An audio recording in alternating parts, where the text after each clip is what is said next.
ನಮಸ್ಕಾರ ಆತ್ಮೀಯ ಶಿಕ್ಷಕ ಮಿತ್ರರೇ. ಈ ಒಂದು ಬೇರೆ ಶಾಲೆಯಿಂದ ಯುಡೈಸಲ್ಲಿ ಇಂಪೋರ್ಟ್ ಮಾಡ್ಕೋಬೇಕು. ಬೇರೆ ಶಾಲೆಯಿಂದ ನಮ್ಮ ಶಾಲೆಗೆ ಯುಡೈಸಲ್ಲಿ ಇಂಪೋರ್ಟ್ ಮಾಡ್ಕೋಬೇಕು. ಯಾವ ರೀತಿಯಾಗಿ ಮಾಡ್ಕೋಬೇಕು ಅನ್ನೋದು ಈ ವಿಡಿಯೋದಲ್ಲಿ ನೋಡ್ತಾ ಹೋಗೋಣ. ಬನ್ನಿ, ಇಲ್ಲಿ ನೋಡ್ತಾ ಇದ್ದೀರಿ ನೀವೆಲ್ಲರೂ. ಎಡಗಡೆ ಭಾಗದಲ್ಲಿ ನಾವು student movement and progressive activity ಇದೆ ನೋಡಿ. ಇದರಲ್ಲಿ ಇಂಪೋರ್ಟ್ ಮಾಡ್ಯೂಲ್ ಅಂತಿದೆ ನೋಡಿ. ಇಂಪೋರ್ಟ್ ಮಾಡ್ಯೂಲ್ಗೆ ಸೆಲೆಕ್ಷನ್ ಮಾಡ್ಕೊಳ್ಳಿ. ಸೆಲೆಕ್ಷನ್ ಮಾಡಿದ ನಂತರ ಇಲ್ಲಿ ಸ್ಟೇಟಲ್ಲಿದ್ದರೆ ಇದನ್ನು ನಮ್ಮ ರಾಜ್ಯದೊಳಗೆ ಇತ್ತಂದ್ರೆ ಇದನ್ನು ಕ್ಲಿಕ್ ಮಾಡ್ಕೊಳ್ಳಿ. ಇಲ್ಲಿ ಗೋ ಅಂತ ಕೊಡಬೇಕು. ಇಲ್ಲ ಔಟ್ ಆಫ್ ಸ್ಟೇಟ್ ಇತ್ತಂದ್ರೆ ಇಲ್ಲಿ ಗೋ ಅಂತ ಕೊಡಬೇಕು. ಈಗ ನಮ್ಮ ಸ್ಟೇಟಲ್ಲೇ ನೋಡೋದಾದರೆ ಗೋ ಅಂತ ಇಲ್ಲಿ ಕ್ಲಿಕ್ ಮಾಡುತ್ತೇನೆ. ಗೋ ಅಂತ ಕ್ಲಿಕ್ ಮಾಡಿದಾಗ ಇಲ್ಲಿ ಸ್ಟೂಡೆಂಟ್ ಪೆನ್ ಅಂತ ಬರುತ್ತೆ ನೋಡಿ. ಈ ಸ್ಟೂಡೆಂಟ್ ಪೆನ್ ನಂಬರನ್ನು ಹಾಕಿ ನಂತರ ಡೇಟ್ ಆಫ್ ಬರ್ತನ್ನು ಹಾಕಿ ಇಲ್ಲಿ ನಂತರದಲ್ಲಿ ಗೋ ಅನ್ನೋದಿದೆ ನೋಡಿ. ಗೋ ಅಂತ ಕ್ಲಿಕ್ ಮಾಡಬೇಕು. ಇದು ಒಂದು ವಿಧಾನ. ಇಂಪೋರ್ಟ್ ಅಂದರೆ ಪೆನ್ ನಂಬರನ್ನು ಕೊಟ್ಟಿದ್ದರೆ, ಡೇಟ್ ಆಫ್ ಬರ್ತ್ ಕೊಟ್ಟಿದ್ದರೆ ಈ ರೀತಿಯಾಗಿ ಇಂಪೋರ್ಟ್ ಮಾಡಿಕೊಳ್ಳುತ್ತೇವೆ. ಇನ್ನು ಅವ್ರು ಪೆನ್ ನಂಬರು ಕೊಟ್ಟಿಲ್ಲ ಮತ್ತು ಡೇಟ್ ಆಫ್ ಬರ್ತು ಕೊಟ್ಟಿಲ್ಲ, ಅಲ್ಲಿ ಔಟ್ ಮಾಡಿದ್ದಾರೆ. ಹಾಗಾದರೆ T C left with T C without T C ಅಂತ ಮಾಡಿದ್ದಾರೆ. ಅದನ್ನು ನಮ್ಮ ಶಾಲೆಗೆ ಯುಡೈಸಲ್ಲಿ ಯಾವ ರೀತಿಯಾಗಿ ಇಂಪೋರ್ಟ್ ಮಾಡಿಕೊಳ್ಳಬೇಕು ಅನ್ನೋದನ್ನು ಇದರಲ್ಲಿ ನಾನು ತಿಳಿಸ್ತೇನೆ. ಇಲ್ಲೇ ಇಂಪೋರ್ಟ್ ಮಾಡ್ಯೂಲ್ಗೆ ಮತ್ತೊಮ್ಮೆ ನಾನು ಕರೆದುಕೊಂಡು ಹೋಗುತ್ತೇನೆ.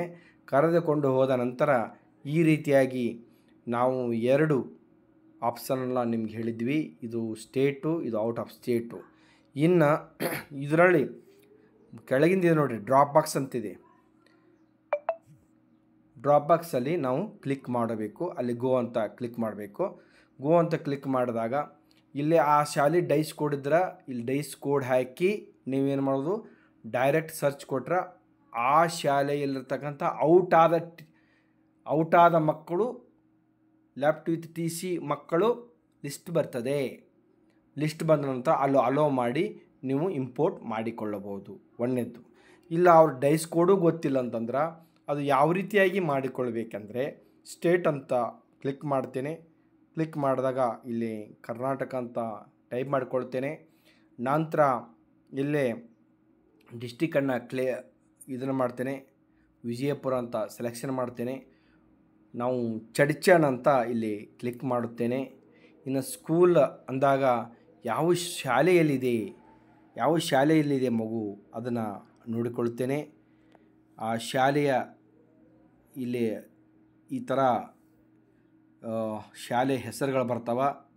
ಕ್ಲಿಕ್ ಮಾಡ್ತಾ ಹೋಗ್ತೇನೆ. ನಿಮಗೆ ಸ್ಕ್ರೀನ್ ದೊಡ್ಡದು ಮಾಡಿ ತೋರಿಸ್ತೀನಿ ನೋಡಿ. ಈಗ ಯಾವ ಶಾಲೆ ಇದೆ ನೋಡಬೇಕು. ನಮ್ಮ ಚಡ್ಚನ್ದಲ್ಲಿರುವಂಥ ಶಾಲೆಗಳ ಲಿಸ್ಟ್ ಬರ್ತದೆ.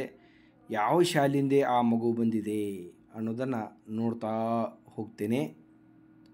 ನೋಡ್ತಾ ಹೋದರೆ ಅಲ್ಲೇ ನನಗೆ ಬೇಕಾದ ಒಂದು ಶಾಲೆಯನ್ನು ಸೆಲೆಕ್ಷನ್ ಮಾಡಿ ನಿಮಗೆ ತೋರಿಸುತ್ತೇನೆ. ಈಗ ಎಲ್ಲ ಅಂದರೆ ಸ್ವಲ್ಪ ಇದು ಕಷ್ಟ ಆಗುತ್ತೆ, ಆದರೆ ಅನಿವಾರ್ಯವಾಗಿ ಇದನ್ನು ಮಾಡಿಕೊಳ್ಳಬಹುದು ಆತ್ಮೀಯರೇ. ಇಲ್ಲಿ ಉದಾಹರಣೆಗೆ ತೊಗೊಳೋದಾದರೆ ವಿದ್ಯಾಸ್ಫೂರ್ತಿ ಅಂತ ಬಂದಿದೆ. ಇದರ ಮೇಲೆ ನಾವು ಏನು ಮಾಡ್ತೀವಿ ಅಂದ್ರೆ ಇದನ್ನು ನೋಡ್ತಾ ಇದ್ದೀರಲ್ಲ, ವಿದ್ಯಾಸ್ಫೂರ್ತಿಯ ಮೇಲೆ ಕ್ಲಿಕ್ ಮಾಡಿಕೊಳ್ಳುತ್ತೇವೆ. ಕ್ಲಿಕ್ ಮಾಡಿಕೊಂಡ ನಂತರ ಈ ರೀತಿಯಾಗಿ ಓಪನ್ ಆಗುತ್ತೆ. ಈಗ ನಾವು ಏನು ಮಾಡ್ತೀವಪ್ಪ ಅಂದ್ರೆ ಇಲ್ಲಿ ಸರ್ಚ್ ಅಂತ ಕ್ಲಿಕ್ ಮಾಡುತ್ತೇನೆ ನೋಡಿ. ಈಗ ಸರ್ಚ್ ಅಂತ ಕ್ಲಿಕ್ ಮಾಡುತ್ತೇನೆ. ಇಲ್ಲಿ ಸರ್ಚ್ ಅಂತ ಬಟನ್ ಇದೆ ನೋಡಿ, ತೋರಿಸ್ತೀನಿ ನೋಡಿ. ಸರ್ಚ್ ಅಂತ ಇದನ್ನು ಕ್ಲಿಕ್ ಮಾಡಿಕೊಳ್ಳುತ್ತೇನೆ. ಕ್ಲಿಕ್ ಮಾಡಿಕೊಂಡ ನಂತರ ಈ ರೀತಿಯಾಗಿ ಅಲ್ಲಿ ಟಿ ಸಿ ತೊಗೊಂಡು ಬಿಟ್ಟಿದ್ದು ವಿದ್ಯಾರ್ಥಿಗಳು ಇದಿರ್ತದ. ಇಲ್ಲೇ ಇಂಪೋರ್ಟ್ ಅಂತಿದೆ ನೋಡಿ, ಇಂಪೋರ್ಟ್ ಅಂತಿದೆ. ಇದರ ಮೇಲೆ ನಾವು ಕ್ಲಿಕ್ ಮಾಡಿಕೊಳ್ಳಬೇಕು. ಕ್ಲಿಕ್ ಮಾಡಿಕೊಂಡ ನಂತರ ಈ ರೀತಿಯಾಗಿ ಪೇಜ್ ಓಪನ್ ಆಗುತ್ತೆ. ಆ ಮಗುವಿನ ಡೇಟ್ ಆಫ್ ಬರ್ತನ್ನು ಇಲ್ಲಿ ಹಾಕಿಬಿಟ್ಟು ಗೋ ಅಂತ ಇಲ್ಲಿದೆ ನೋಡಿ, ಇಲ್ಲಿ ಡೇಟ್ ಆಫ್ ಬರ್ತನ್ನು ಹಾಕಿ ಇಲ್ಲಿ ಗೋ ಅಂತ ಕೊಟ್ಟುಬಿಟ್ರೆ ನಿಮ್ಮಲ್ಲಿ ಯಾವ ಡೇಟಿಗೆ ಯಾವ ತರಗತಿಗೆ ಆ ಮಗು ದಾಖಲಾಗಬೇಕು ಅನ್ನೋದು ಸಬ್ಮಿಟ್ಮೆಂಟ್ ಕೊಟ್ಟರೆ ನಿಮ್ಮ ಶಾಲೆಯ ಲಾಗಿನ್ ಅಲ್ಲಿ, ನಿಮ್ಮ ಯುಡೈಸ್ ಲಾಗಿನ್ನಲ್ಲಿ ಬಂದು ಕೂಡುತ್ತದೆ. ಆಗ ನೀವೇನು ಮಾಡ್ಬೋದು, ಜಿ ಪಿ ಮತ್ತು ಇ ಪಿ ಮತ್ತು ಎಫ್ ಪಿಯನ್ನು ಫೆಸಿಲಿಟಿ ಪ್ರೊಫೈಲ್ಸನ್ನು ಮಾಡಬಹುದು. ಹೆಚ್ಚಿನ ವಿಡಿಯೋಗಳಿಗಾಗಿ ಸದಾ ನಮ್ಮ ಸಂಪರ್ಕದಲ್ಲಿ. ನಮಸ್ಕಾರಗಳೊಂದಿಗೆ ಈ ವಿಡಿಯೋ ಮುಗಿಸುತ್ತೇನೆ.